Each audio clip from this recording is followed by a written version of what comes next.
Hello and welcome to tonight's headliner. The Gujarat government has issued a 12-month ultimatum to reconstruct the collapsed Gambhira bridge in Padra taluka. A fresh final tender worth of 212 crore rupees has been officially approved for a new two-lane high-level bridge over the Mahi River near Mujpur village, replacing the 40-year-old structure that collapsed and claimed over 20 lives and more. The Chief Minister has made it very clear this bridge must be completed within 1 year, 12 months. No delays, no excuses. The collapse occurred on the morning of 9th July 2025 around 7:30 a.m. in the morning. 7 vehicles, 2 trucks, a tanker and a pickup van, a microvan and 2 two-wheelers plunged into the river as a 20-meter section of the bridge gave way. The death toll currently stands at 21, with 9 others injured and at least 1 person still untraceable. What followed was chaos, families destroyed, a community in shock, and a state scrambling for damage control. This wasn't just an accident. It was a disaster waiting to happen. A 2021 structural audit had already declared the Gambhira bridge as unfit for use, citing visible cracks and load-bearing fatigue. Yet, no concrete repair work was initiated in the years that followed. What was done instead? Cosmetic maintenance, surface patching, rail repairing, minor reinforcements, all while the foundation beneath continued to weaken. And then came the collapse, a multi-agency rescue effort followed by NDRF, SDRF, local fire teams, divers, cranes, boats, and even the Indian Army joined to retrieve the bodies. There were vehicles, debris from the riverbed, and particularly haunting incident, a woman named Sonal Pariyar was pulled out alive after screaming for help, while her son drowned right next to her. That's the level of tragedy we're talking about. Following nationwide outrage and media pressure, the Gujarat government suspended 4 officials from the roads and buildings, which we call the R&D department. Those suspended are Executive Engineer N.M. Nayakwala, Deputy Engineers U.C. Patel and R.T. Patel, and Assistant Engineer J.B. Shah. These were the very people responsible for inspection, maintenance, and reporting the bridge's condition. Their files had flagged the issue, but the action never matched the warning. Now, the new bridge has been approved with 212 crores budget. It will span 272.5 meters, be 15.2 meters wide, and follow a more robust, safer design, soil testing, land surveys, and foundational planning that have already begun.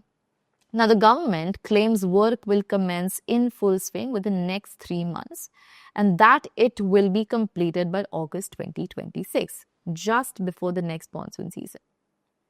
But that 12-month timeline is raising eyebrows. Bridge engineers, former R&D contractors, and civil consultants say such projects, especially over major rivers like Mahi, typically take 18 to 24 months, and that's in ideal conditions. With monsoon delays, land acquisition hurdles, and contractor bureaucracy, many are already predicting that the bridge won't be ready before 2027.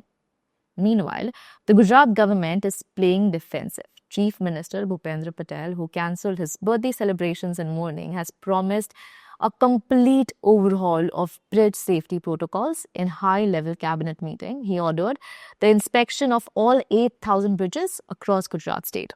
Of those, 133 bridges have been declared unsafe, with 20 completely shut down and 113 partially closed to heavy vehicles. The preliminary cause of the Gambhira collapse, as per the inquiry committee, was crushing failure at the pedestal and articulation joints, a fundamental structural failure that should have been caught years ago. Instead, reports were buried, warnings ignored, and now lives lost. And just like that, the Morbi tragedy of 2022, which killed 135 people, the state is now facing serious questions about accountability.